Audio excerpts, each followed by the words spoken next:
there's that whole story about war where they burn the ships behind them, right? And it's when it's do or die, most people usually do.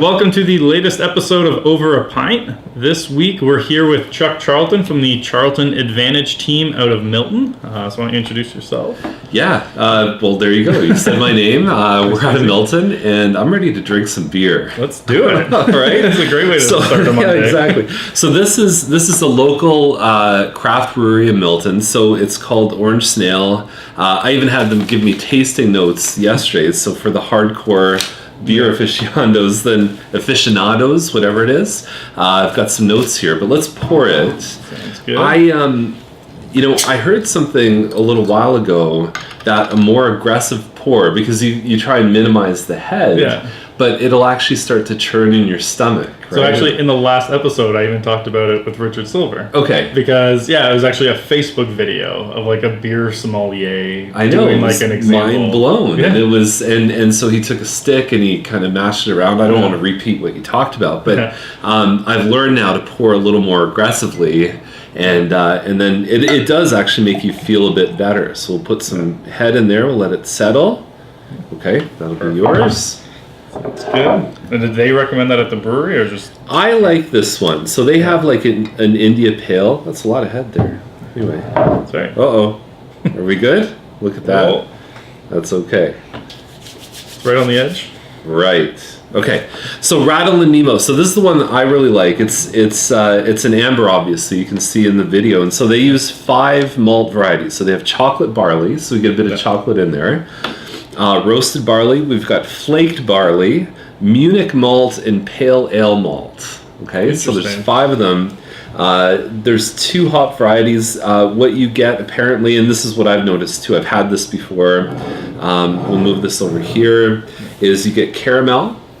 You get kind of a roast and a little bit of chocolate, which I like in a beer. Yeah. So the IBUs, which is the International Bitterness Units, do you know about these? I've heard of them, but outside of knowing that they exist. Right. So that really hoppy, bitter taste, like that's, you get stuff that's up in the 70s and 100 and stuff. So this is a 25 IBU. And it's a 5% alcohol by volume, which is perfect because it's 10:30 in the morning. Yeah, we definitely don't want to go too big in the morning on a Monday. Well, speak for yourself. I'm ready to go here. So, all right. Here we go. And branded glasses. Yeah. Perfect. Cheers. There you go. Welcome to the show. Maybe we should have waited until there's less head. Yeah, that was up to the hype. My brother recommended, so like when I mentioned it before, I was telling him because he lives in Milton. Mm-hmm. So I was like, hey, I'm coming to do a show there. And he's like, oh, you have to use Orange Brewery. Without hesitation, he loves beer, so he knows all like the local places. Yeah. And then, so when you said, no, let's use here, I was like, perfect, already came recommended. Yeah, so this is called a growler. This is 64 ounces in here. And it's going to be a good episode. Exactly, yeah. And what they used to do is they used to take them back, and then you could kind of recycle. And I think you still can bring them back.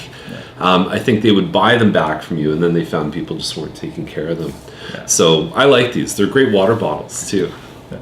Plus, it looks super great when you're walking around. And got that nice beer outside, right? Even if it's just water. Yeah, so 2 liters of water is what you're supposed to drink. Mm-hmm. So you can actually set your goal to drink from this, and then it looks like you're drinking beer, and it could just be water too. Perfect. Yeah, we made a mess of the table here. Yeah. Okay. So how long have you been in the business? This is my 15th year. I actually just crossed in early April, year 15. Congrats. Thank you. Enjoying it? Yeah, I'm still here. As much as you did at the beginning? Or did you enjoy it in the beginning? Well, you find different things that you enjoy. Like I found for me that, I've been in about 12,000 homes in my life. Yeah. And, online, I think I've searched through a few 100,000. It's hard to get jazzed about that. It's hard to kind of go, oh, great, granite counters. Like I haven't seen that, 1,000 times before or more. So for me, it's, we've transitioned from like the I business where it was just me, and then the we business. And to some extent, we're almost in a they business where there's parts of the business that really don't depend on me as well. So you enjoy different things. Now for me, it's about leadership. It's about, it's about values and chemistry within the team. Those are the kind of things that, if I never showed another home again, that's okay. Yeah. Right. But it's more about, for me, the people and what we're doing collectively as a group. That's much more interesting. How many are on your team now? So there's 13 of us. Yeah. And so we, it really started to grow probably 5 or 6 years ago. That was kind of when things started to go the right way. We hired an assistant, and funny enough, our business went down. Really? We hired an assistant, and then she ended up going on mat leave. My wife went on mat leave, so then it just became me again, and all those twists and turns that you find with any growth, right? But it's when I came to Milton, because I know you ask a lot of times, like, how did it all start? I was assisting for a few years in Toronto with an agent that I got to know just through networking, and when we moved here, we had nothing. Like, we had less than nothing, right? I've told this story before, but like, we were aspiring to zero, right? Like, zero below was rock bottom. And I remember my parents. This still is one of the highlights of my career. Is my parents gave me a check for $20,000. It was considered a loan. Yeah. But me being an only child, I could see it in my dad's eyes, where he just kind of said, well, you're going to get it anyway, right? So, and one of the proudest moments of my career was being able to, after the first year, having a really strong year, being able to give him that check back. That's awesome. Yeah. And so you think about all the industry awards and things like that, like, nothing to me matches that feeling of like, proving to your parents that, hey, this wasn't a mistake, right? I mean, I went to university for something completely different. I mean, this whole idea of becoming a real estate agent, like, I don't think many people kind of grow up wanting to be a real estate agent. You kind of like, you take the back door in somehow, right? Yeah, for me it was, I bought a house and I was like, I feel like I could do a better job. Like, I actually loved my agent. She was wonderful. But I was like going through, I'm like, she did actually cost us like the house we really wanted. Mm-hmm. So I was like, I think I could do better. My wife was just like, sure you could. Like, if you say that, prove it. And I was like, well, that was it for me. I said, well, the courses, I kind of paid for them if I helped us buy a house. And I looked around and I had some very successful agents that I knew. And I thought, they're not really that much of a big deal, Like, that was like, why not? What's the worst that can happen? So you go into a brand new market. Did you know anyone locally when you came here? I knew one guy who was a university roommate, and he already had an agent.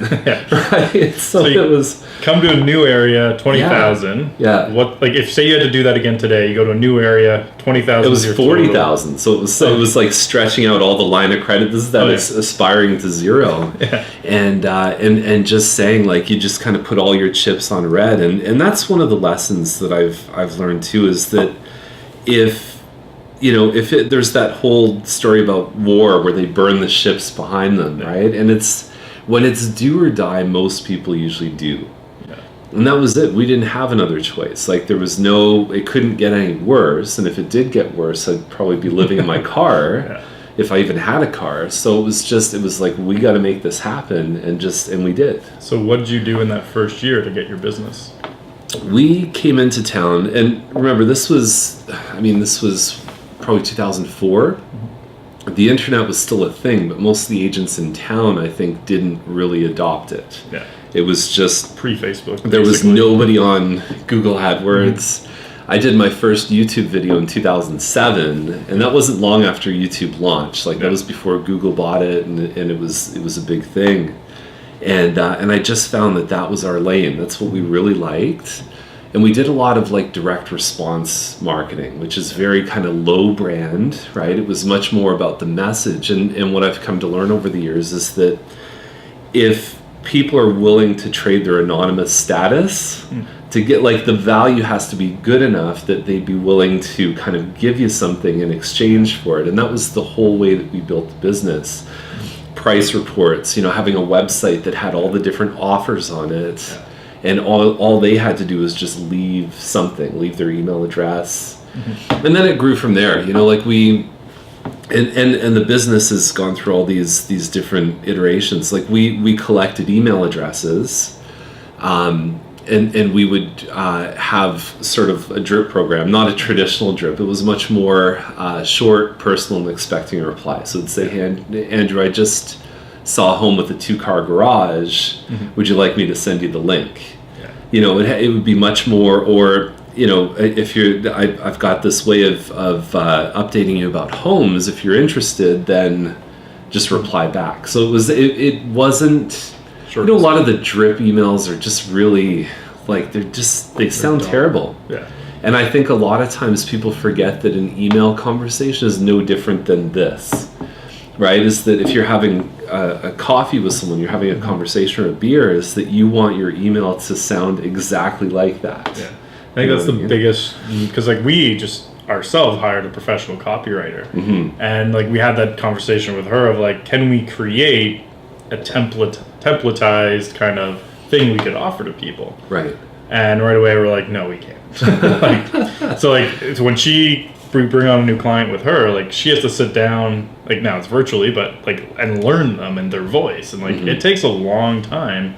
80% of her email writing time is just researching their voice. Right. And then trying to kind of meld and send to them, be like, does this sound like you? Do you think it sounds like you? And it's such a involved process to actually do, even if it's a short email, to make it that right feeling. Right. And if you look, I've looked at some of the other guests, a Melanie Pichet would sound different than a Richard Silver, or so it's kind of it's making Danny Wood sounds different than both of those. Yeah, right? Exactly. Yeah, there's all and then Kelly Scar and yeah. And you almost have to unlearn the way that you learned in high school how to write. Yeah, which was I was not a great writer back then.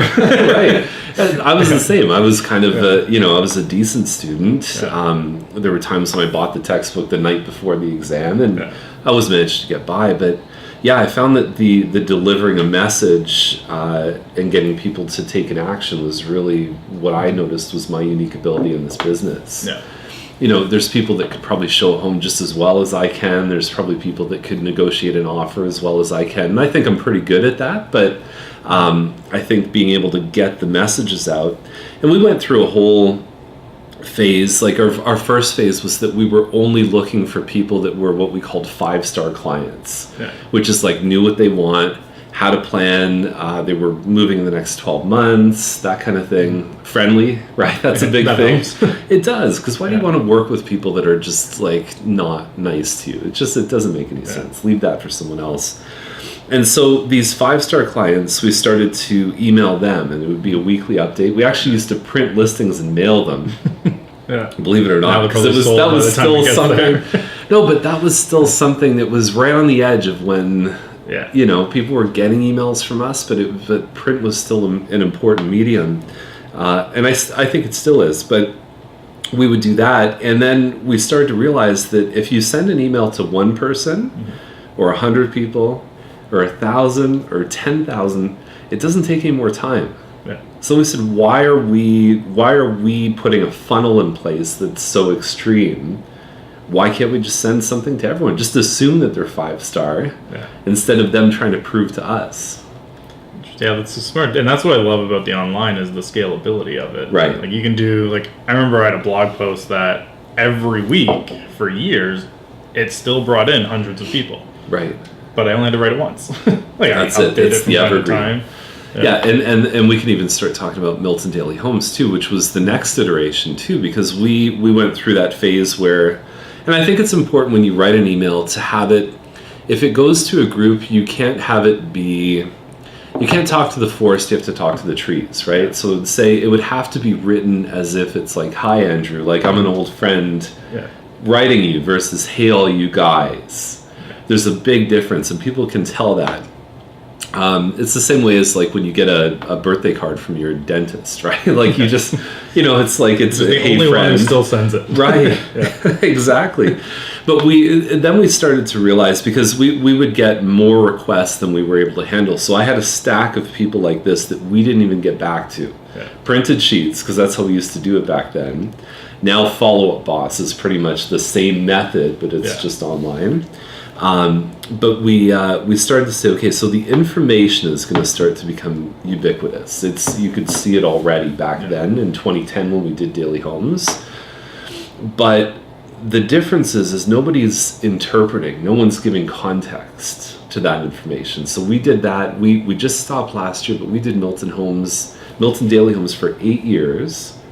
5 days a week, I would show up on video and say, here's the list of homes, and then here's what I think, right? So there might be information about zoning. There might be information like, hey, the one down the street just broke a record, so this one looks like a good deal, that kind of thing. And you did that because I'm glad you brought it up, because I want to talk about it. Like, you did that for, like, every house that came on the market that day? Or how did that work? I did for a while, and then the scale, as Milton grew, because as many people watching this would know, is that it's very, like, I mean, we went through a rapid growth phase. Yeah.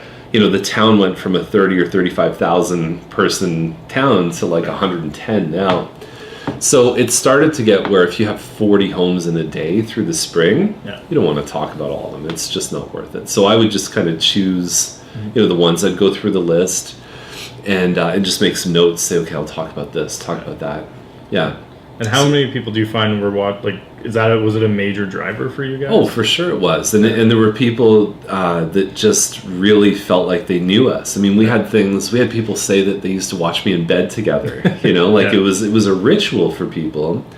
And this is another interesting business lesson, is that what we found when we first started Milton Daily Homes, at that time, the email list was 6,000 people. Yeah. So we lost 20% of our list in the first week. Because they didn't unsubscribes, right? Because it was that I don't know, this is a little too much, right? But what I learned is that you have to piss off the 20% of people that 80 that don't matter. I don't even think it's 80. I think that there's a 20% on the front end that are kind of the raving fans, and I think that that's the group that I wanted to get. Yeah.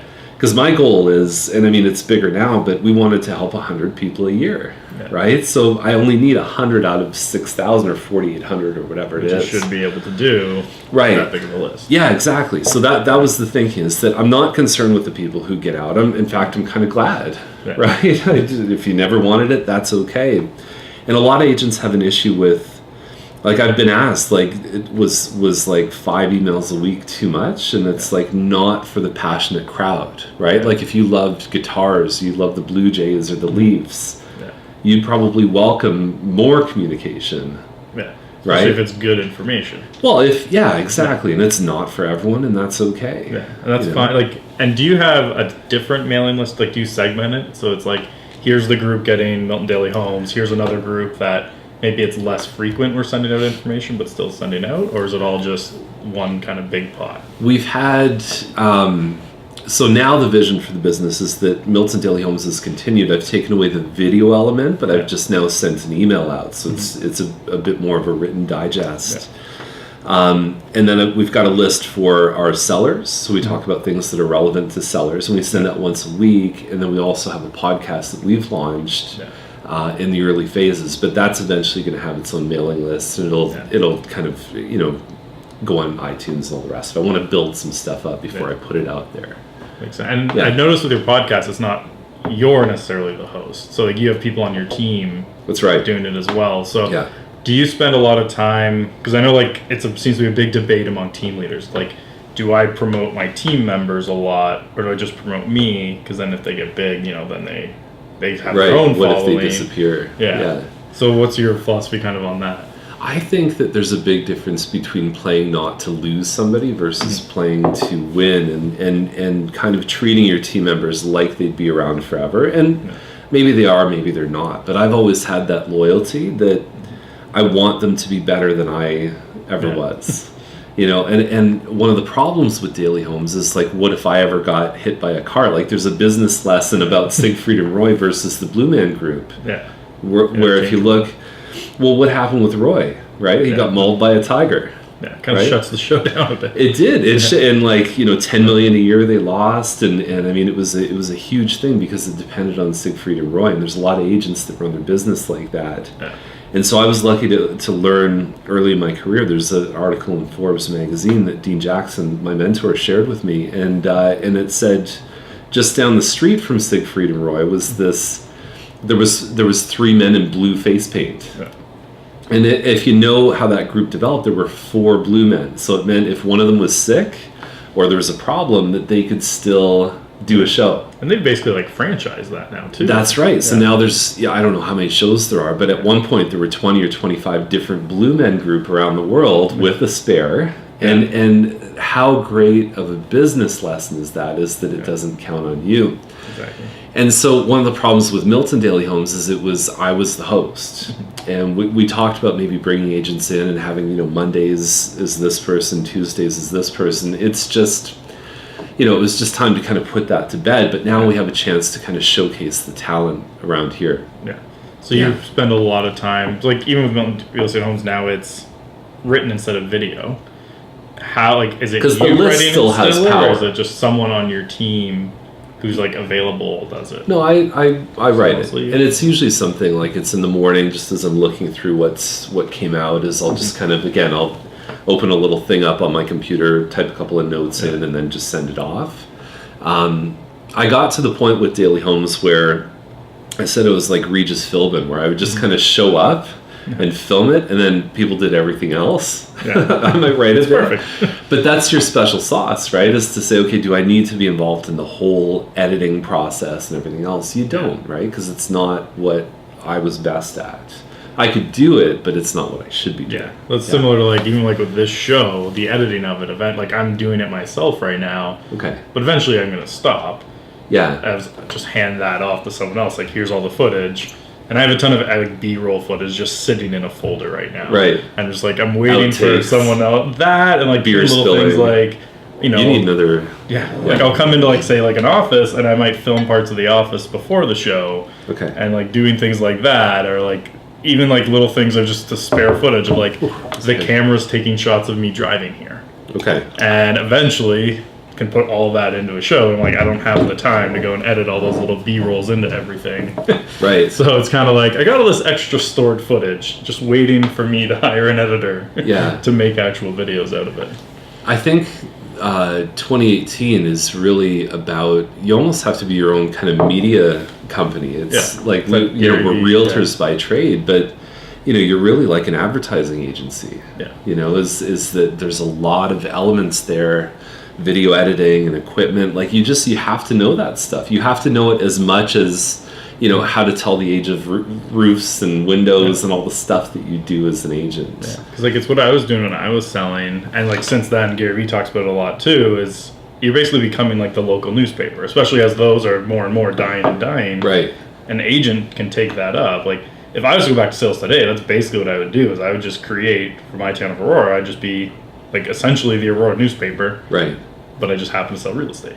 Exactly. Like that's I think the best way to kind of go about it from an online perspective. Or the connector, right? Yeah, the person who opens up channels where people had no idea they'd be there. Yeah, like I was talking to one team. So there was a team that did like 400 deals a year. And then they were like, we're looking at hiring someone to do stuff. And so we ended up talking. What they ended up doing is just going and hiring, like they actually poached one of the reporters. Yeah. And they're looking, they're just like, you're coming to write for us now. Yeah, and there's full-time, video and pictures and all that kind of stuff. Yeah, it's pretty amazing what's happening in our industry. Do you do a lot of outsourcing? 'Cause I know you have staff here. Right. Do you use a lot of like online outsourcing as well? Like do you go Upwork or anything like that? Or is it all in-house? No, not really. We like to kind of see each other. We like to interact. I think that's an important part of the team chemistry and the dynamic here is that it's really... we treat our clients like family, but we also spend a lot of time with people at work. You know what I mean? Like it's, more than you see your family sometimes. So we want this to be a gathering place. We want it to be a friendly place where people look forward to coming. And we've tried to dress the office up, make it look nice. Well, that looks great. Yeah, when we and if. I don't know if this will be on the B-roll stuff, but when Andrew first came in, we had a welcome sign right there. So it said "Welcome, Andrew," and we've got little beverage menus just over on the table here. So it just, it's like, what would you like to drink kind of thing, and everything has the brand. If you wanted a coffee or a tea, we'd come out with a branded cup. Yeah. And so these are all the little things that create an impression. I find that sometimes by the time we actually sit down and start talking to a client, they've already warmed up or almost chosen us right away. As you can see that the fear and the insecurity almost just melts away because you treat them like they're special, like they're an old friend. Like if you want them to be a friend of your business, treat them that way and they'll become one. So how much time do you focus? I know like really like for most agents, like 89% of their time is just finding new clients. Right. How much of your time is spent on the client experience once you got them? Because like that I find sets a lot of agents apart. Now, what do you mean by that? Do you mean like how they're interacting with you? So like for instance, like you mentioned, like you have they come in here, there's branded everything, there's welcome signs. Yeah. Outside of the office, are you doing anything unusual like that to really make them feel? Yeah, there are. I mean, there's letters that go out. There's little touch points. We've tried to think of things. Even agents talk about closing gifts. Is that I've always kind of seen that 4 singles beats a home run. That it's more important to get the little things right exactly when they need them, versus trying to blow their mind with like one event-based thing on a day when they're actually traditionally very busy, right? Oh, here's your new picture of your house or whatever it is, or what's a closing gift that people would give? Yeah, there's tons. Mine was actually a picnic basket, which we never actually have gone for picnics, so we never got it. Yeah. There's some cool ones I've seen where it's like bottle wine, champagne, the pizza, yeah, and they move. But that's one that we really like. We like a moving meal, right? Yeah. We like having a survival kit where there'd be things that they need, like light bulbs, garbage bags, dressed up nicely, right? Because that at that time is exactly what they need. Right. There's another good one where an agent, they talked about like the specific beer they liked, and the agent actually, when they moved in, the entire fridge was filled with the beer. Nice. Like top to bottom. And I was like, great idea, except there's only one fridge in the house. Now they couldn't put anything away. Exactly, yeah. The fridge was maybe full. Not the whole fridge, maybe put a couple of vegetables in there. The problem with the customized gifts is when you get to a scale where we are, which is, hundreds of transactions, it gets tough, right? Like you have a full-time job. Well, yeah, and that's fine because I think that job would pay for itself. I think if you hired a concierge that got to know people, their specific individual needs, that's really good. I think the baseline for us is that we know that we can count on like 20 different things happening at different times when it's most needed. Another one we send out is we have a letter called "Did you label it fragile?" And so the letter would go out when they're packing, obviously, like it would be like a month before closing. And it would just, and it tells a story about how a lot of times we rush through life. And it's important just to kind of enjoy the little parts, even if it's something as mundane as packing. Yeah. And so, and then we put a little package of fragile stickers in, right? Because that's something that when you're packing, oh man, like, do you have to write it on the box? Well, look, it's right there. So those kind of things is thinking through. It's almost like there's a book called The Experience Economy, and they talk about what's happening when you go see a play. Is they talk about what's happening on the stage, but then they talk about all the things, all the people pulling pulleys and doing all the things to make the show happen. Hard work to make it look simple. Right. So it's like you got to have a vision of what you want the show to look like. And then I think it's just from a business standpoint is you build in the mechanics, you build in the systems, you make sure that it happens consistently. Because one of the worst things is like somebody goes through an experience, then they refer a friend, and that friend gets a completely different experience. Yeah, you want to be consistent. There's things that'll happen transactionally, but I think those little like, wait till you get the movie tickets from Chuck, and then it's like, oh, you don't get movie tickets, right? It's like, it sucks, right? It's not something that's... And it doesn't cost a lot. Like, one of the big inspirations for how we've set we call it during unit, is that everything from the time they meet us until 90 days after closing, one of the big inspirations is the book, The E-Myth. Yeah, great book. And so he talks about the matchstick in the newspaper and all those things. They don't have to be expensive. They just need to be the right thing at the right time. Yeah, because it can make that such a huge impact for very little.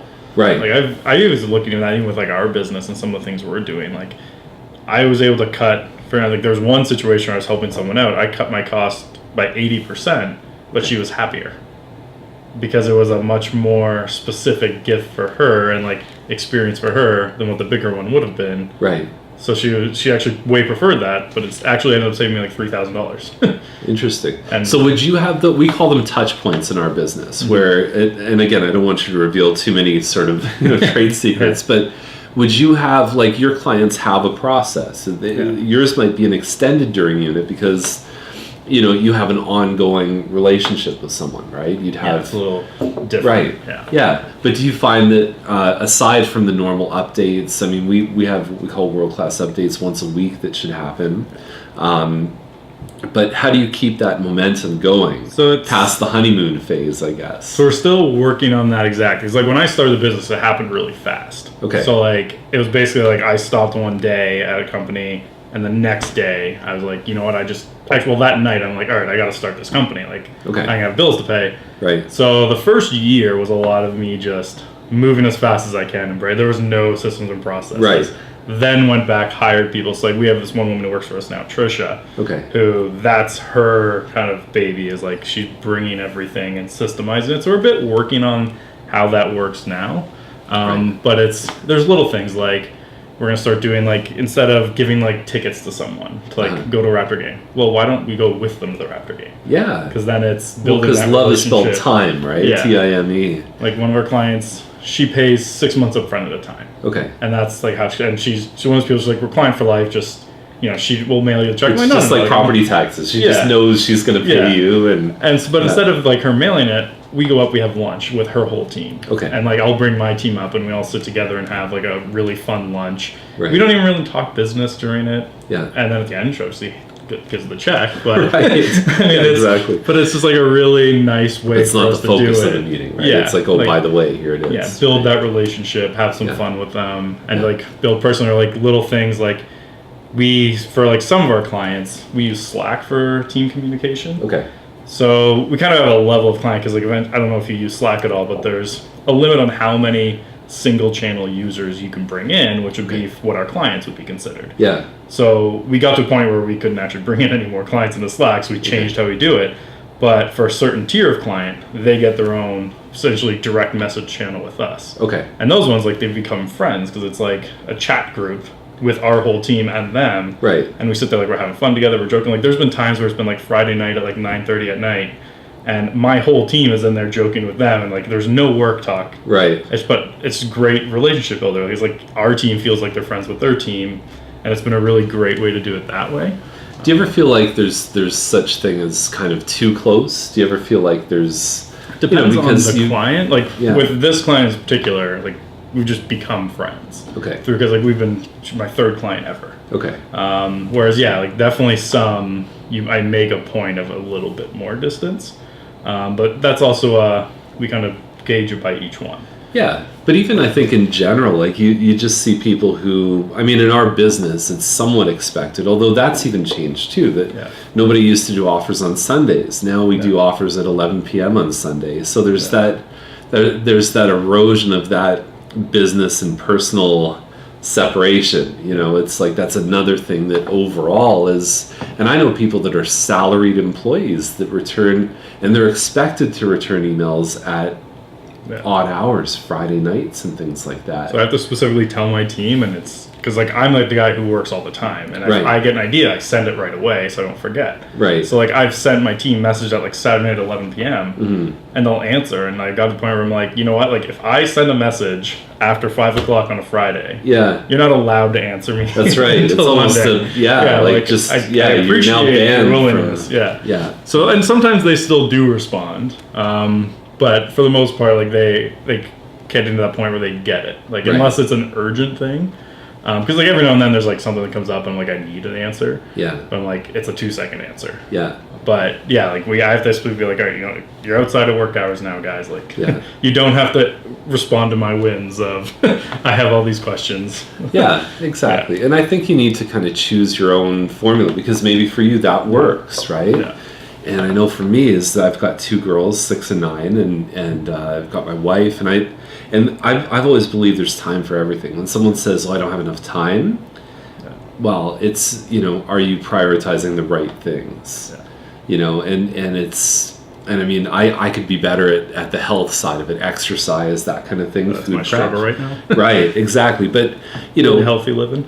yeah, it's that whole lesson of the glass and rubber balls, right? Like your health and your family and your spirituality and all these things are made of glass. And if you drop them, they nick and they never go back to the way they are. Work is the rubber ball, right? Yeah. So work, if it drops, it bounces back. Yeah. And so being able to really look at like, what are my top things? I want to see my kids graduate, right? Yeah. So I look at this and go, like I really got to lose a few pounds. I got to eat better. The body doesn't work the same at 40 that it used to work at 20, right? So those kind of things I think are my focus moving ahead. But yeah, I'm fascinated by this whole idea of time, right? And kind of building this ideal lifestyle. And even I think what a lot of agents do is they have this, like they want to leverage their business, but I think there's a big opportunity in leveraging their personal life too. Getting things like getting a bookkeeper and an accountant and someone to mow the lawn and all those things that you either shouldn't be doing or they're just not your, they're just not high dollar productive things, right? Like I think for me is that my ideal life is either spending time with people I care about or it's doing high impact work in the business. The rest of it, I may like to mow my lawn, but it's not a good idea. So the past year, that's been huge for me. Right. So I was at this event. It was like a local networking event at the chamber, and I met these two women who just started a concierge company, but it was like a personal concierge company locally. And I just lost an assistant, looking to hire a new one. So in the meantime, I'll get them to do it. But then while they're doing that, I was like, I have personal stuff. So now it's like they do my lawn, but I hate lawn because I'm actually allergic to grass. So. I was like, I have to get rid of that because I'm just miserable. It's perfect for a digital marketer to be allergic to grass. Well, I developed it working at a golf course. Right. Like I started to get good at golf, and then I developed an allergy, and freshly cut grass is the worst thing for me. Okay. So I had to get rid of that. And then we at the time had 2 dogs. It's a lot of dog poo. Right. So then they found someone who'll come the day before the lawnmower guy, and they'll come and pick up all the dog food in the backyard. Perfect. Now, we have someone who cooks for us. That's not a job that I'm interested in. Exactly. I pay them $19 a week, and they'll come the day before the mower, pick up everything. Yeah. And then they leave. I don't even see them. It's perfect. Yeah. And then we have a chef who cooks our meals for the week. These girls go and pick it up for me and drop it off. They put it in my fridge. They'll go grocery shopping. Yeah. Picking daycares. They researched all the daycares for us and sent us here's our top 3, and we've organized you tours at this one and this one and this one. Perfect. So I just have to basically send a message and be like, this is what I want done. Or even these glasses. I'm just here's the logo. Right. And here's the type of glass I want. Let me know when they'll be here. And they took care of everything else. I love that the research. Yeah. Yeah. And as you start to grow within your business, you start to see, I've really learned the elegance of thinking about what is it that needs to be done, and then most people skip right to, well, I'll do that. Yeah. Right. But if you can interject this middle part that says who, so what needs to be done, and it needs to be, there's the do, who, right, and that's it. And so these guys represent who, this concierge team. It's perfect. And starting to see what you're good at and what you're not. I mean, my mentor Dean Jackson has talked to me so much about these kind of things, about the ideal lifestyle, to the point where he's created this vision of his life is that he wants to live like he's at the Four Seasons, right? So when he goes in the fridge, there's always water there. Yeah. And he always has his favorite breakfast cereal. And when he goes golfing, he comes back and his car is clean. And he had nothing to do with that, right? Even to the point where we were talking about lunch, and he said, what do you want for lunch? And he brought out a book of menus. And we were looking through, and I thought, why can't we just go get the food? And then he explained, he said, if you think about getting in the car, going to the restaurant, waiting, coming back, you've lost an hour of time. And if an hour, pardon me, as an entrepreneur is worth $500 an hour, whatever it is, if it's worth any more than you can pay somebody to do that, you should. Why not? Right? It's just, snap your fingers and the food's there. And your business is better off for it too. Yeah. And most of the time, you're better off personally, too. That's like my old broker record when I was selling used to say is like, if you're not the janitor, like if you're not hiring a janitor, you're the janitor. Right. And it's kind of like, that was her analogy of like, any of those jobs that are, 10, 50, or whatever minimum wages at the time. Right.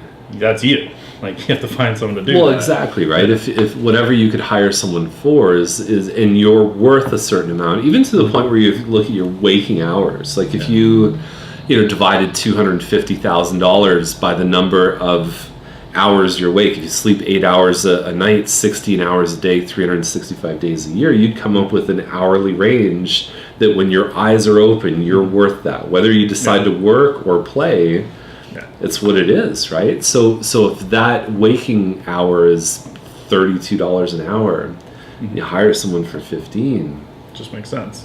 It does, right? Especially for me now, like trying to find more time with my daughter. Like that's a big part of it. Is like, right. I could pop 3 allergy meds and figure out mowing my lawn, but like, there's another hour away from me spending time with my daughter, right? And I'm already working. Like I'm definitely one of those guys who works too much, but I still. Well, it's a passion project, right? I love doing it, which is why I'll work 15-hour days sometimes. But those extra like 2-3 hours a day that are free, I don't want to be doing all those little things that I have to do them. Right. I gotta pay someone else and spend it with my family. Totally, absolutely. It just makes way more sense. How you doing with your beer? You want a bit more of a refill? Absolutely. We are about halfway done here. That's good. What else do you want to talk about? We can go on a lot of different routes. So one thing I noticed, so you have a really nice website. Thank you. I know the company that does it. They're not a low end company. So how long did it take you to get to that point? Like for instance, like my first website ever cost me $12 a year. Right. Like I went as low as you could, and I got returns off it. So like for you, at what point were you like, okay, now it's time to invest in a higher end website? For me, it's like if you want, there's always going to be different options out there. I mean, there's people that drive what's a more sort of low end in terms of brand. Toyota. Even Toyota is known as dependable, but I think you just need to kind of look at your values and what you represent, the kind of business that you want to run. Right. I mean, if you're running, if you're looking for clients, if you run like a rental type of business where you help people rent, I think you have to cater to those people. If you run a luxury business, you have to cater to those people. So I think for us, I mean, that whole creating a customer avatar is, like my ideal couple is like Mike and Jen. And they're in Milton, and they're probably 36, 37 years old. They probably just had a kid. Like to the point where you can articulate where they would eat dinner on Saturday. Like that's how well I know my audience, because that's Milton, right? Like it's the land of dad bods and yoga pants, right? Like that's what the young families are dealing with right now. Everybody looks tired because their kids are wearing them down, but they love their kids very much, and so we try and make a website that I think is kind of aspirational in the sense that someone could write $1 million check in our office. We run that kind of business, but we're also balancing that with approachability too. And so when you craft that kind of experience, is you really want to look at doing it right. And I've had a lot of bad websites over the years. Really, the branding decision only happened last year.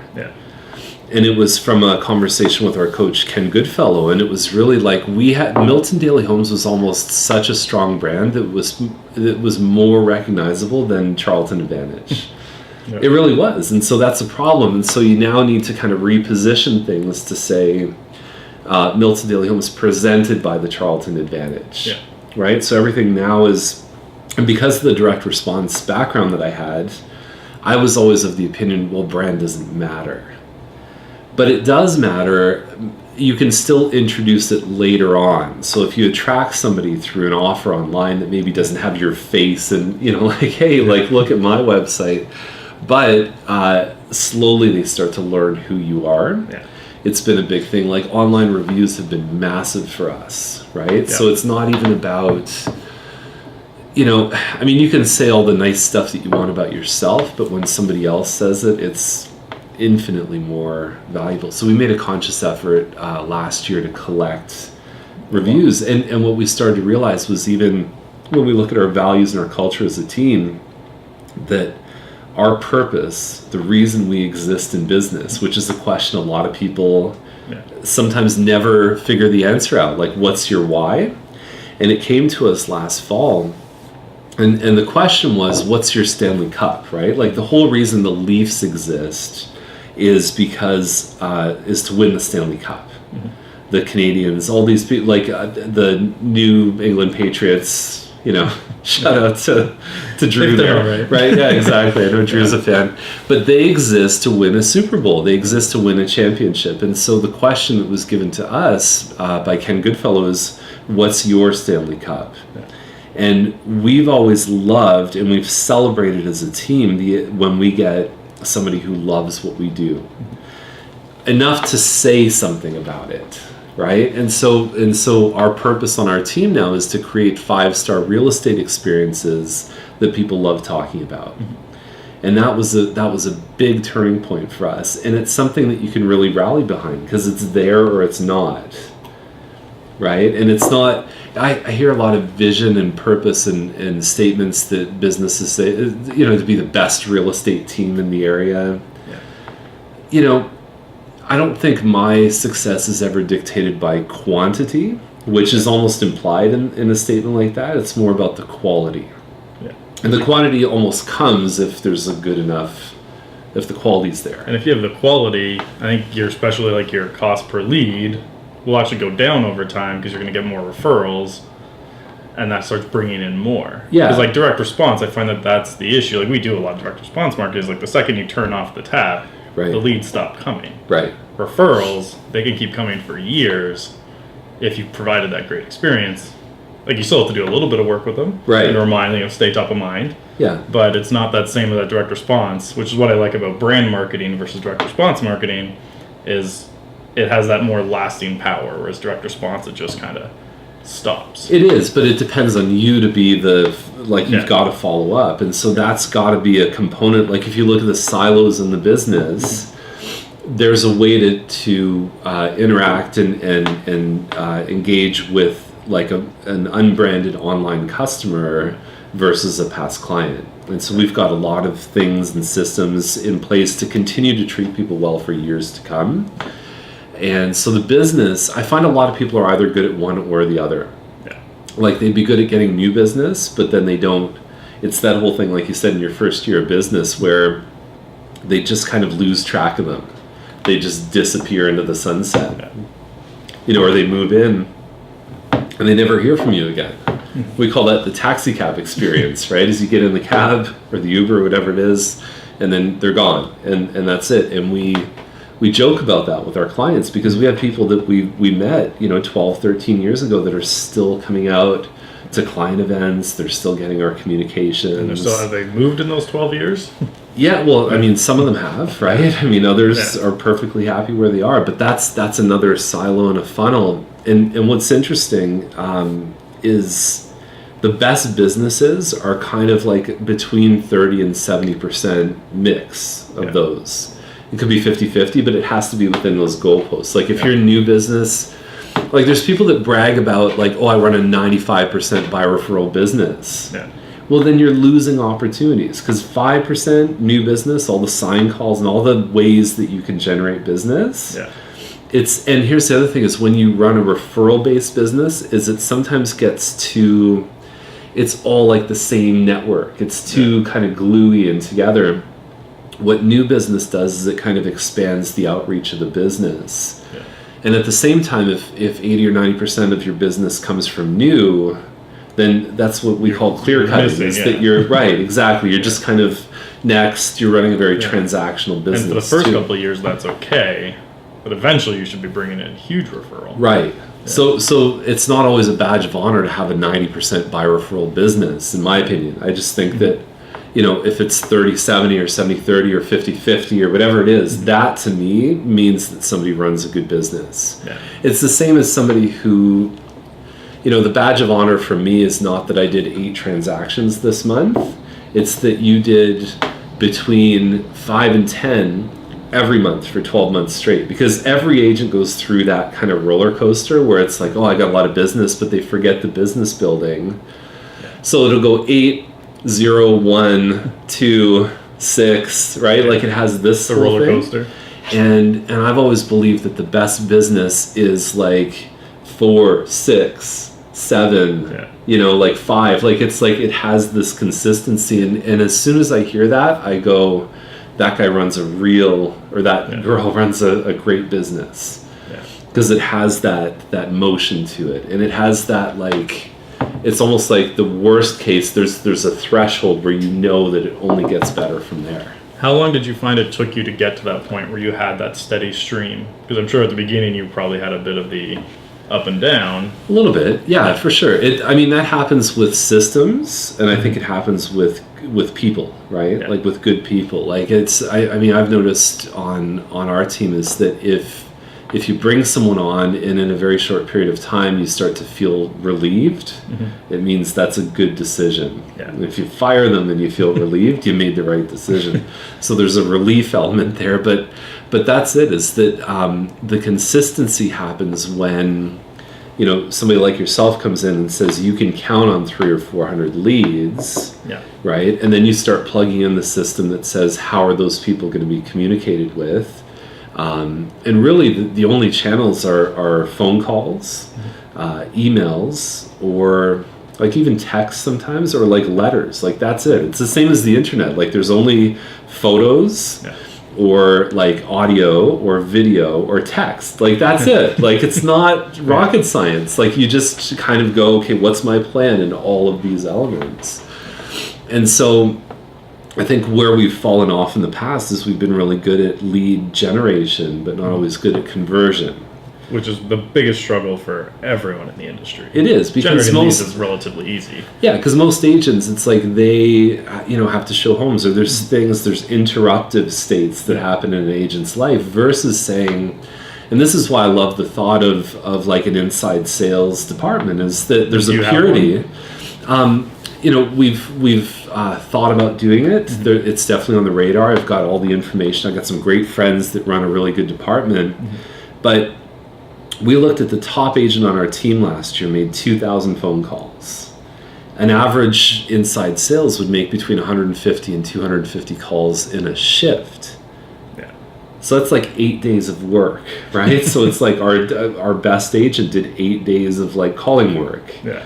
That an ISA. So I think there's a lot of logic in saying, what if that individual would kind of do this 5 days a week or 6 days a week, and then your agents would be freed up to provide a better customer experience. That's right. And then there's leveraging even more. Yeah, for sure. Because I think if you look at what agents are good at, not many of them love picking up the phone.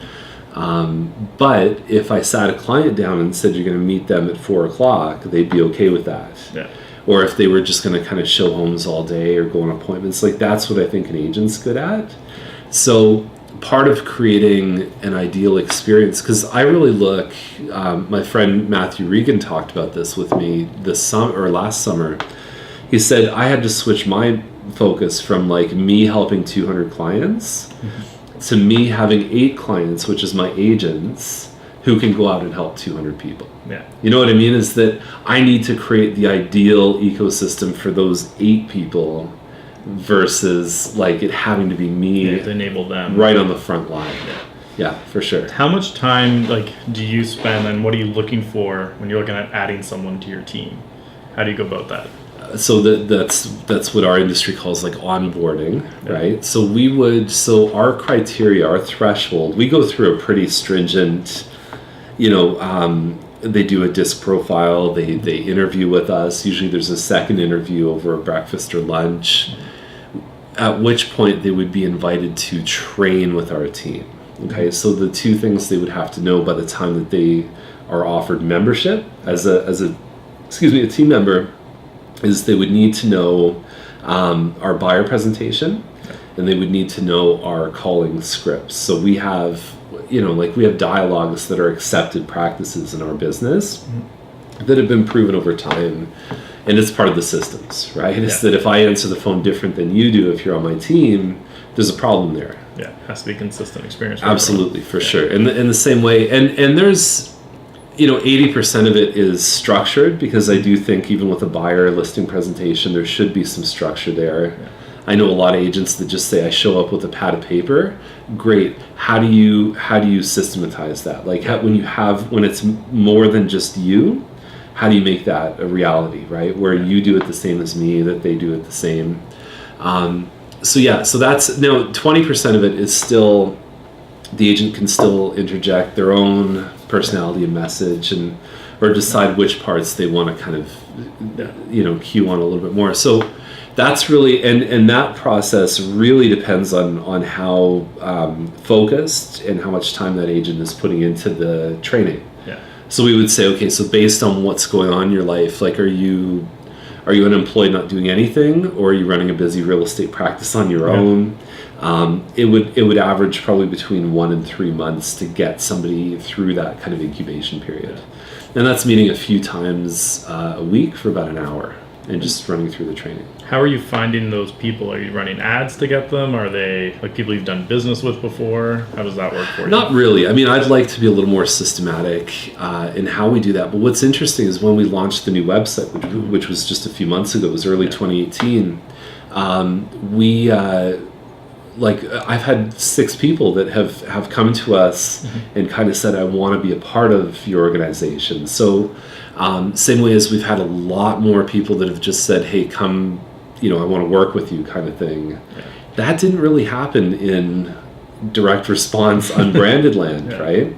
It happened with Milton Daily Homes, but it's interesting that now when we remove that, which was the personality and the bonding aspect, that through the words and the messaging and the look of the website, that people can still very quickly look at what we have to offer versus everyone else and say, they're legit, right? They're too legit. To quit. Can I pause for a second? Absolutely. I need a bathroom break. Yeah. Oh, no, that's happened before on the show, don't worry. Okay, cool. Cheers. Cheers. So we're back. Yeah. Right? We're back. Quick break, commercial break. Yeah, exactly. Breaking the seal. Yeah. I'm responsible for that. I actually learned, that's going back to this whole video editing, is those, like when we clink the glass, that sound, if you have a separate audio source, is that's designed to sync the audio, is that you can actually take that's the track. That's why you see a lot of people who clap. Exactly. I do that too all the time in the videos, and it makes it way easier when you're doing edits on. That's why they have those tracks. Yeah, that's what I mean, the Hollywood things. Yeah. So that's what we do that for. But because the way this setup is done, it doesn't have that it turns it into one file. Right. So that part, you've got a shotgun mic there. Where it actually ends up helping in my editing is it's more when we're talking, because you want to pick that right spot and you can see where the spikes and people talking are, and that's the good place to cut it. Because every now and then I might, if there's a 5-second silence while we're thinking of the next thing to say, I might shorten that to 2. Right. Things like that. Exactly. That's where that more comes in. Where it's like the glitch in the Matrix, where it's like you see the person do this kind of thing. Yeah. What have you found that's really... you can see things differently because you're an outsider you're an insider, but you're outside of the normal realm of real estate, licensed agents. I am still licensed. You still have your license, right? I just don't use it. But you're not showing homes and doing all that. Never. So I kept it alive because I was still getting a lot of referrals. Okay. So I was just I have it. And then the other side of it was early on, it hasn't been as much of a thing lately, was a lot of people, potential clients liked that I was licensed, because it was that idea of you get us, you're in the industry. Now that my name's out there a little bit more and kind of people see it, that hasn't been as big of a thing, I'd say, in the last year. Right. But early on, it was actually I saw it as a marketing expense to keep my license up. Okay. Interesting. I've had 1 or 2 people who it's made them nervous that I was licensed. Oh, competitive. Yeah, they were worried. But other than that, it hasn't been. And even one of those, we're in the process of them hiring us anyways. Okay. So it was more of they were just. I think it just delayed them a bit because they wanted to just see. Okay. But no, I don't, and I have no intentions of going back to sales. Yeah, so. Things are going pretty well. Yeah. So where I was going with this is, what do you think is kind of like the must? Like, what are the things that you're noticing with agents that make them really kind of stand out in a good way and maybe stand out in a bad way? So the good way one, it's not about lead gen, it's how are you at talking to people on the phone. Because like one thing I've noticed a ton is like we get people all the time to come to us. Like, you know what, you get us the leads, we can take it from there. Like if you give me someone's number, I'm amazing at talking to people. But you know, like everybody says that. Very few of them actually are. Okay. So that's been a really interesting one because like early on when people talk with that confidence of like, no, you get me their phone number. Yeah, that's game over. Yeah, if they pick up the phone, I feel sorry for them. Yeah, and I'm like, great, like this is awesome. He's gonna be a killer client. Like we send them, like we had a client we sent 1,000 leads over 6 months. Okay. They didn't close a single one. Okay. And they kind of had that mentality of like, you know, just get us the numbers.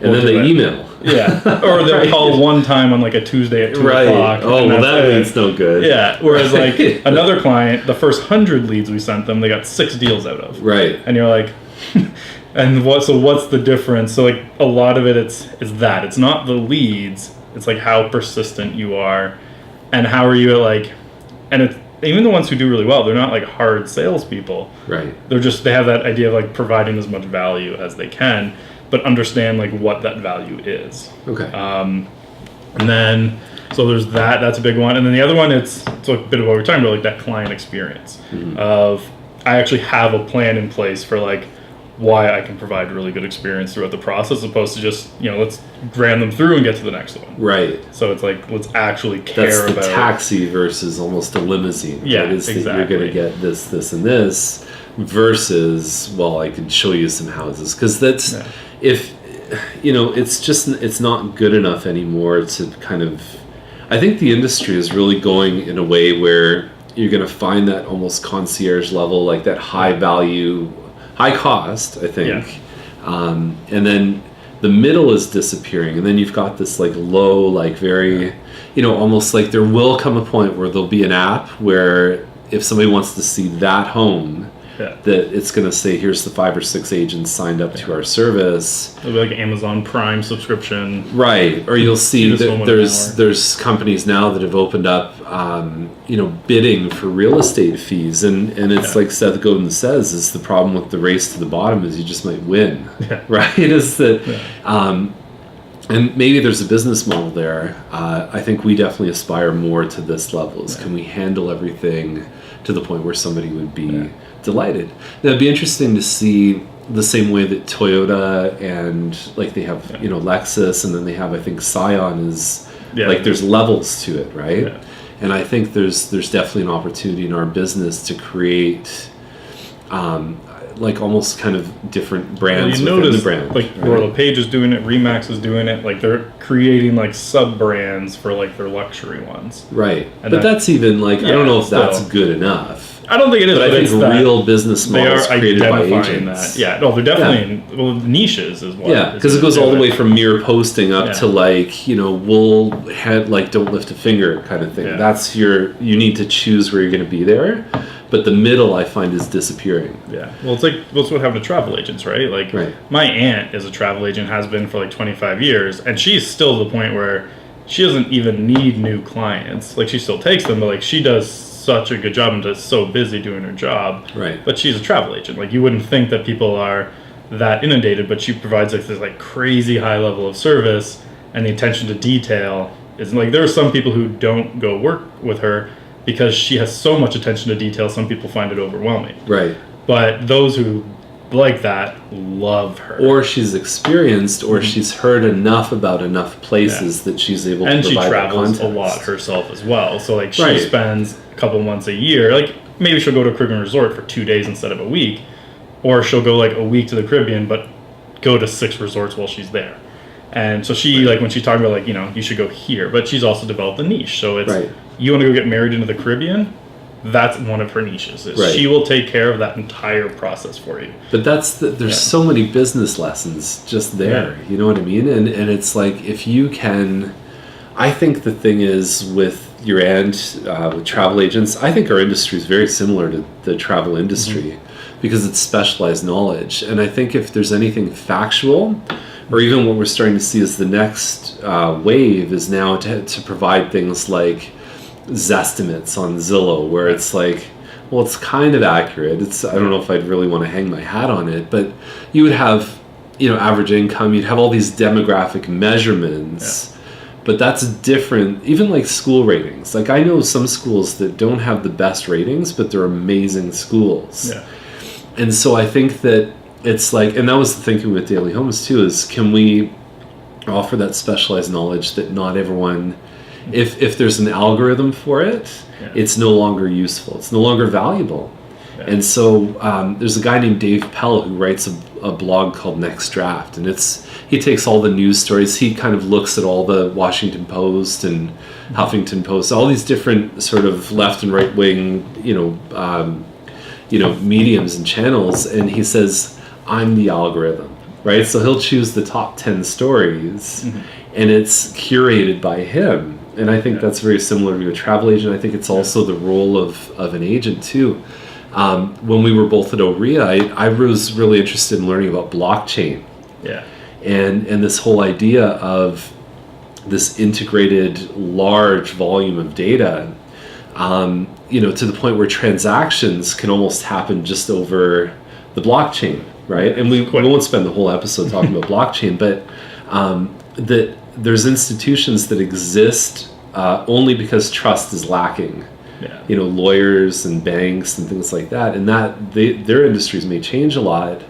But what you can't digitize is that last 10 feet of a real estate transaction. Like the trucking, right? Like you can automate the entire drive until the last 100 meters. Right. Yeah. Yeah, totally. And so I really think that people in our industry need to be aware of what is replaceable and what's not, and to be honest about it too, because some of the more disrupted industries, I don't believe that they did that, right? So individually and as a collective, I think we really need to kind of have that on the radar. Yeah. And that's what I loved about OREA too. I never really cared about OREA in a sense. Like I got that conference, I thought they did a really good job. Right. Because most conferences, especially because I go to a ton now, is like I don't want to specifically name the conference, but I was at one and I was talking to a guy there. Like both him and I felt we could have probably gone up and done every presentation.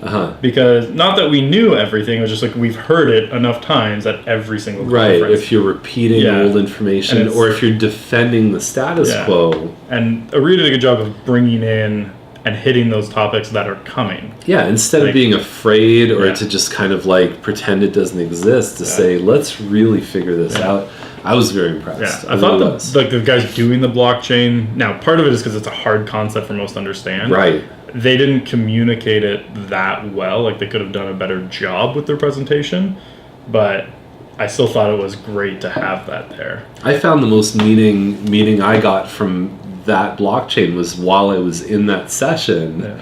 Yeah. I sat with Evan Sage and I talked to some people about, wow, like I don't know anything about this. This is new for me. And then they would start to fill in all the gaps and try and really kind of help me. It's going to be like even like Goldman Sachs, like they're investing in it because they think they can eliminate 30 to 40% of their staff once they can get blockchain working for what they're doing. Right. Because so much of it's just like processing and like that stuff that the second blockchain's done properly, that's gone. Yeah, and that's the key. And there's these, even if you can introduce somebody to this whole, it's almost like there's a world that you know, right? It's like I know that this beer is quite tasty, right?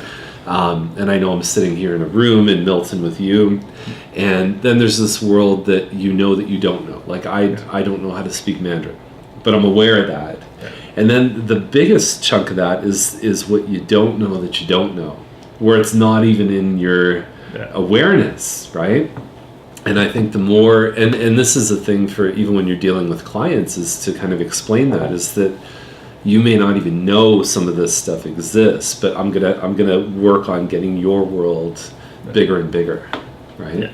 And that's like one of the interesting things I keep trying to find, and I think I've found one now, like mastermind groups for my business, because like to a degree, my business is somewhat unique that it's so specialized to real estate. Okay. There's only a few like serious competitors. Like in Canada, there's like one or two. Right. You go to the US, there's a couple there. Right. So finding people like who get the business. Like I've been jumping mastermind group to mastermind group for years. Okay. And just no one can ever get it. But now I found that, I guess you'd call it the tribe of people that get the industry, and now I'm spending so much time learning from them how to build it the right way. Right. So who would be in this mastermind? So you have other digital marketing companies? Yeah, so it's started by this guy named Nicholas Kuzmich. Okay, I know the name. So he's a young guy. Relatively, yeah. Yeah? Okay. He's probably like 4 or 5 years older than me at most, I think. Okay. Yeah. But so his Facebook business, he spends like $100,000 a day for his clients. Like he's next level. Yeah. And so it's people like that. But like some of the people in the group are like people that you might see if you're following digital marketing a lot. Like they're in what looks like their tribe, the top person. Okay. So we got a few of those who are like heavy influencers coming to learn. But like for instance, like at the end of May, I'm going to fly to London, England, because we have a 3-day mastermind with him there. Okay. So I'm going to go to London and do that, even though he's from Toronto. Yeah. Like, and then so it's why wouldn't you? Yeah. I'm like, why not? Like right off a trip. So that side of it's nice too. But they to a different level, and then the connections that they have too. Like there's a guy in the group they brought in to speak as a favor to Nick, and his name's Saul Orwell. Okay. He runs a site called examine.com, which is like a health thing where they debunk myths and do all this. Okay. He does a cookie off, where you go to Toronto and taste cookies because he really loves cookies. Right.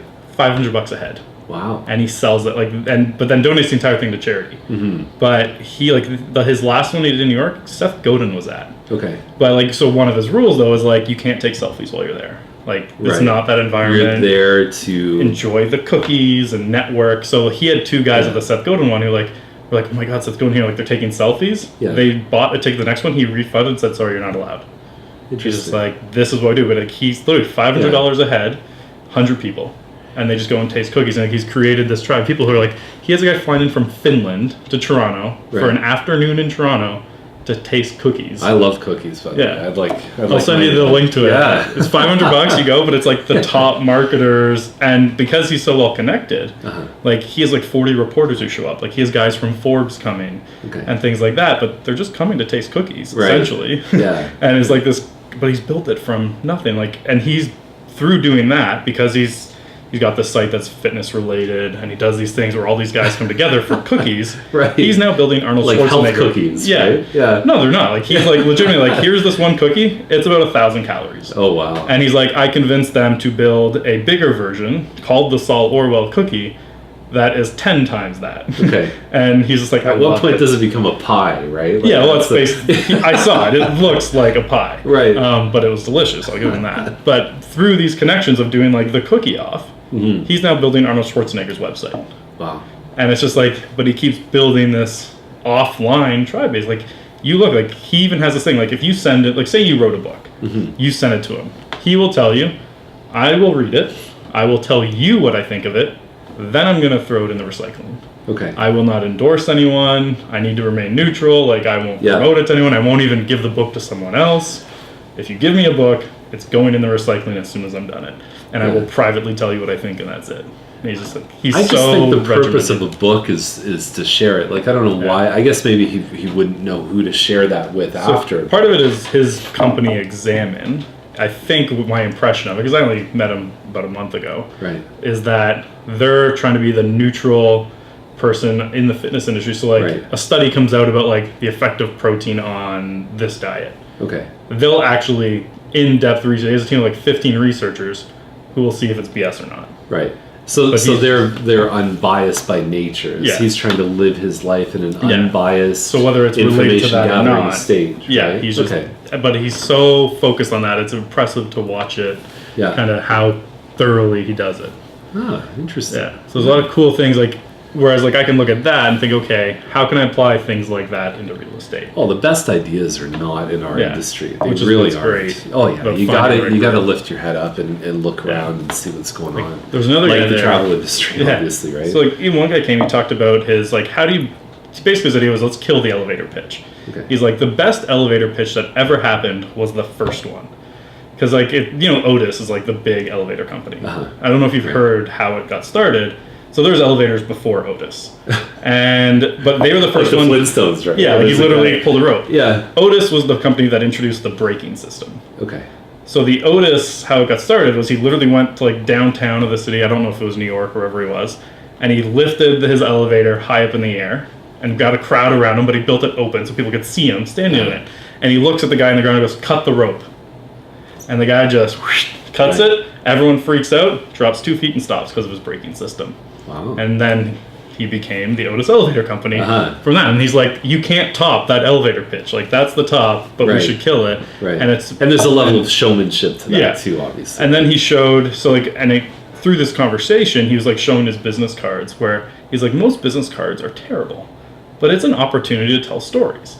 So, for instance, like with me, the way we came up with, and it's going to take a bit of time to get them designed, so like I don't have them built right now, is we'll create a series of like 10 business cards. Okay. And on the back, like I'll take a picture of a client, and the client's on the back, but then on top of them will be a number. So it'll be like 17.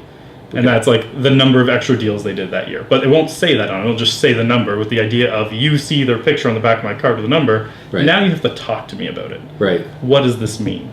Okay. And we'll have like 10 of that. So like another client will have like 2. They've got a 2 times return, 5 times return, or they sold. So it's not necessarily the same metric, but it's a number that represents. And that's why you want it to be different for everyone, because it starts that conversation. Right. And so he's like, with real estate agents, like the back of every single one should be a different home you've sold, for example, and things like that. But it's applying these metrics he's done and listening to how other people run their business. So I love masterminds outside of the industry, but still somewhat similar. Like they run, like all these guys run marketing agencies. There's 200 people in the group right now.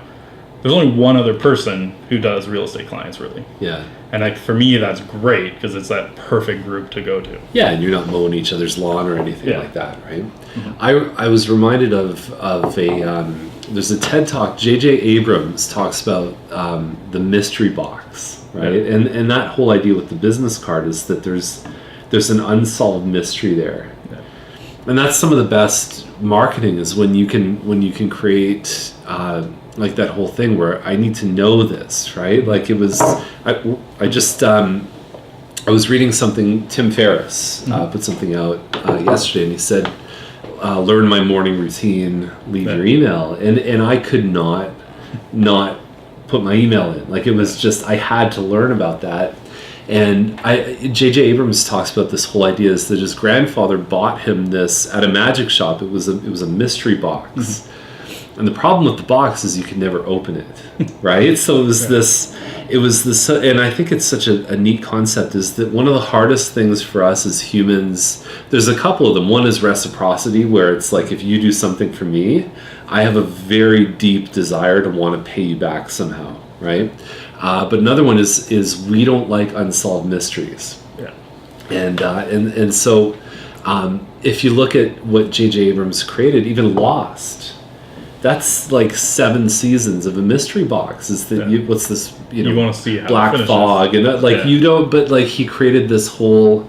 He leaned forward on this idea is that we needed to know what was going on with these people and with this and that. It's a really powerful thing in business. The mystery box is that. How can you have people almost say, "Tell me more about that"? So how you applied that to your business? Well, I think that it's interesting because we do it from a marketing standpoint, like in this sort of lead generation world. But I think we've had the opposite approach in our business is that, we've talked about the only surprises that you want in a real estate transaction are no surprises, right? Like surprises are great for birthday parties, but not for real estate. And so we've almost taken the opposite approach. I mean, if I were to take you into the back room, it doesn't sound weird or anything, but you would see that we have guides for everything. We have a super service directory, which is all of the people that we really like working with, painters, electricians, all the rest of it. We have guides for first-time buyers. We have guides to get your home ready. And so we have this whole, and that's kind of what we were talking about with your business earlier, is that there's an informational component, which is by nature what you do. It's a very sort of left brain thing. But then there's also the relational side of things where we try and balance that off, is to say, here's what you need to know, and then here's how much we care. Even from the standpoint of how we meet with clients and how we position ourselves as, we're going to make sure your left brain's taken care of, but we also want you to know that we really do care. And the only way you demonstrate that is through actions and all that kind of stuff. So it's interesting. The front end, mystery. The back end, I want no mystery. I want it all out on the table, to the point where we even give them a list of 80 things that can go wrong. We do, right? Yeah. So, and part of that is a warning. Like, for example, if a buyer goes and buys a new car, that can affect their mortgage. Yeah. So there's a bit of lesson there. Is like, buy the home first and then buy the car. Yeah. But we want to be open and transparent to say that there's a lot of integrated complexity in this transaction. And we're not promising it'll be perfect. We're promising we're going to get you there safely and on time, and we're going to do everything we can to fix problems. Yeah. So it's slightly off topic from there, but you've talked about a bit like the unbranded direct response, branded. Because like I've tested that a ton with people. Right. So I'd love to get your opinion on it. So what we've found is, for an agent in an area that is really well known, like if they're the top agent in an area, if they're like the mayor of, they always outperform unbranded sites. Yes. If we run it from them. Lately, and the past couple of years, because like when I sold, unbranded was slightly better from cost per lead perspective. Right. But what you found, that it seems like it's switched, where even the average agent that nobody knows performs about the same as an unbranded. Okay. Are you still finding that, like, are you running unbranded still? Yeah, for sure. Yeah, definitely. We want to know that we can count on a certain number of new opportunities coming into the business. And so for us, it's just a comfort level, as we know that we can usually just kind of get that in. And it's there, in addition to all the stuff we do for past clients. I it's interesting. Even now, some of our Facebook ads and retargeting is now much more about our brand. And I'm a little uncomfortable with it, because it's not a world I know. Yeah. It's like, I come from the world where, like, P.T. Barnum from Barnum and Bailey, where he said, well, half of my advertising, doesn't work. I just don't know which half. Yeah. And things like billboards, and I find it hard, because our business is based on this idea. I could look and say, well, we spent $4,252 this month. And this gave us this, out of which we turned that into this. Measure that. It's much harder to take a billboard or a bus shelter or a newspaper ad. Mm-hmm. I mean, I love online, because it's like you can see even impressions, how many people looked at the bloody thing. Like, you can't do that. They talk about distribution rates in newspaper, but how many people just took the newspaper, put it in the recycling? They count that as like an impression. Because like I think of my house, newspapers, mail never make it inside. Right. Like, generally it piles up at the front door until I grab them and put them in the recycling. You look at it like, I don't even like garage, unravel it. The extent of my handling the newspaper is taking the bag off if they put a bag on it, because I'm not going to recycle a plastic bag. Okay. Otherwise, it's still rolled up right into the recycling. Don't, like, on the off chance there's an ad that's still showable from like the rolled up section, that's the only way I would see a newspaper ad. That's funny. Because it's nothing. I got the Yellow Pages about a month ago, and I thought, oh, this is cute. They printed off the internet for me. Like, it's fascinating. But not everyone's like that. Like, that's the thing. We live in that world where we're very comfortable with technology. Like, I just turned 40 this year, and it was interesting to grow up in that time where you still were able to, like, I saw like a bunch of younger people in a movie theater recently, and it's like they were texting each other 2 seats away. And so I kind of grew up in that phase where it's like we always knew about computers and technology. I worked on an Apple II, and like I saw those first iterations of what it could become, but it's like, you still have that balance, right? It was that interesting time where we knew it was there, we're comfortable with it now, but it wasn't introduced to us early enough that it became like part of our DNA almost, right? Yeah, I was like right on the edge of that, where like I didn't get a phone until like second year of university. Right. But I'm still pretty young at that point, where it's still pretty much second nature to me. But I was still not quite there. Whereas like people now, like I was coaching basketball and we had 8-year-olds with their smartphones with them. Yeah. And like I'd be like, take that out of your pocket when you're running on the basketball court. Because like one guy's eventually he didn't listen to me and he just kept it in his pocket, fell out and smashed. Oh, man. You're like, that's why you Playing take it out of your basketball. pocket. Oh, Yeah, I'm like, man. take that out of your. But to them, it's just second nature to always have it right there. But if you read, even people like Steve Jobs, is that he said my kids aren't allowed to have this. Yeah. So the people that created this technology have almost warned us that, are you sure you want to do that? No offense to anybody watching that does this, but when I go to a restaurant and I see, a child, or I'll see a parent and the parent's on the phone or the child's watching an iPad, and I just think, what a wasted opportunity. Like, out of all the time that, that we have in our lives and the amount of time that two people can kind of sit together and just be people, that it's wasted, in that moment. And I think, man, like, I've always thought with my kids is that going out to eat, we try and do it every Friday. It's like, that's our time as a family, right? There's no devices, there's nothing. It's like, what's going on, That's one that my wife and I have been working on, like when we'll do like, all right, tonight's our date night where like there's not even a phone around. Yeah. Because like we'll find, like, even if we're watching TV, an alert comes up, you look at it. Yeah. And you end up spending like 20 minutes during the show, you miss a few things. That's right. So even if the TV is now the radio, and this is your TV. Exactly. Right? Yeah. So that's like a thing for us now where it's like, you know what, we're putting these phones in another room. Yeah. There's literally no. They have to be. You the can't outside world reach it can't with your arm. contact us. Mm-hmm. Yeah, Totally. And that's the only way. Because like even in bed, because like it's my alarm clock, it's right there. Yeah. So you're always within arm's reach of your phone, 24 hours a day. So we have to make that specific point of like, you know what, this phone has to go somewhere where I can't reach it. Totally. And that's again a big effort we've had to put forward. Nice. But it's getting there. And then like with our daughter, it's a little bit easier because she's too young to even know what a phone. Well, she can actually work the phone, which is impressive. So she's That's like the thing, 1.5. before they can talk, they can interact. So she knows with how to turn videos on because she loves watching videos of herself. So like, of course, the first, like, she says like there's a video, and this is how she asks for videos now, is she says apple, because her favorite video is her holding up an apple and going apple, and now that's her favorite thing to watch. Right. But she'll come up to us and just like, and if when the video ends, she knows how to go to the phone and start it again. Wow. And like I don't know if she's consciously doing this part, but she can swipe to the next video and start it. Okay. And you're like, you're 1.5. Wow. And you got these gestures down.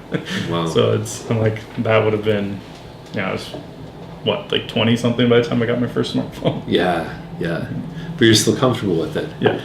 And that squirt of serotonin that I'm really concerned, but I mean, at the same time, there's just, I don't know if everybody shares my level of, and I don't mean to sound like somebody who's resisting, because I think in general, I do lean forward on most things. I think that's a healthy position to be in, is to embrace the new. Yeah. It's everything in moderation. There's like with Facebook, and I found it with my business, because like majority of my clients' relationships stem from Facebook. Okay. So like most of my business has been built off that platform. Okay. So like I've always spent an inordinate amount of time on it. But there is that point of diminishing returns where now you're just wasting time. Right. So I've tried to like find that balance. So like for a while there, I had it set up Stay Focused. I don't know if you've heard, it's like a Chrome plugin. And you list websites on it, and then you set a time limit each day. I do that. There's Waste No Time is the one I use. Yes, similar. So, but like after that amount of time, until midnight, it locks you out. Right.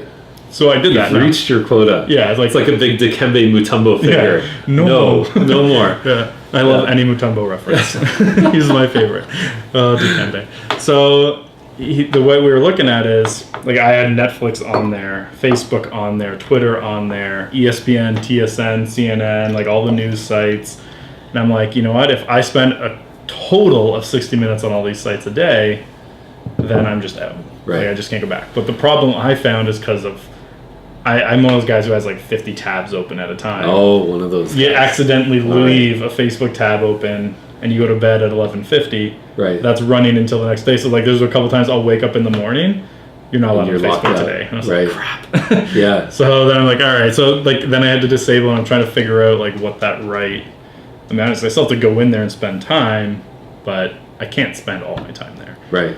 So even Facebook Messenger, it's become a problem. Like, Facebook Messenger is almost as bad as email for me now, because I've built so much relationships on there, a lot of our requests come in through Facebook Messenger. Right. So you have to kind of be on it, but it's Yeah. just another channel. Yeah, I think setting boundaries is one of those keys, because I saw an agent post something in a Facebook group, and he was, or maybe it was a she, but they were like, how do you go on vacation, and do you bring your laptop with you and everything else? And I think you have to kind of like look at what you feel comfortable with. Do you want to just be completely separate? Yeah. It's going to involve having someone else head up the charge for you, right? But even this business is 24/7, whether or not you choose to be 24/7.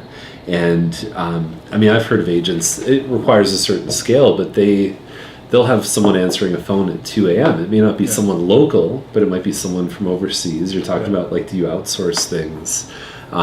So it's all kind of on my mind, is what about that shift worker who drives home at 2 a.m.? That's why I don't like day partying the ads of like, I'm only going to run ads 9 to 9 because I'm available. I'm like, right. Because we have a lot of friends who are nurses. Yeah. I'm like, that 9 to 9 ad, they would never see. They're at work. Exactly. Right. So I like to run my ads all the time. But that comes with other challenges. Yeah, for sure. Okay, well, good. So we're probly long enough. We got enough stuff here. Yeah, we're good to go. Yeah, we could go probably all day. Well, you could do this 3 hours if you want. I gotta say, this is the breakfast of champions. It's a great way to start Monday. I appreciate you coming on. Yeah, that was great. Really enjoyed it. So stay tuned next week when we will have another guest, and I don't know the order that they're coming on, so I don't know who it'll be. But stay tuned for next week when we have another episode. Be someone good, right? That is a guarantee. Thanks for over coming. Over a Pint, and we've got Orange Snail. Perfect. Check them out. We'll tag them in the post, so you can go check them out yourself. If you're in the Milton area, it's a delicious beer. And the first one will be on me if you come to Milton. Perfect. He has his own office. He'll drink in the morning. You're good to go. Yeah. Later this year, we'll put a tap in the office, so it'll just be right in the table. On demand. Have you ever been to one of those restaurants? Concierge service. Yeah. Right there. Have you ever been to one of those restaurants where the tap is in the table? Yes. It's lovely. Yeah. Yeah. Dangerous, but it is lovely for sure. Yeah. All right. Thanks, guys.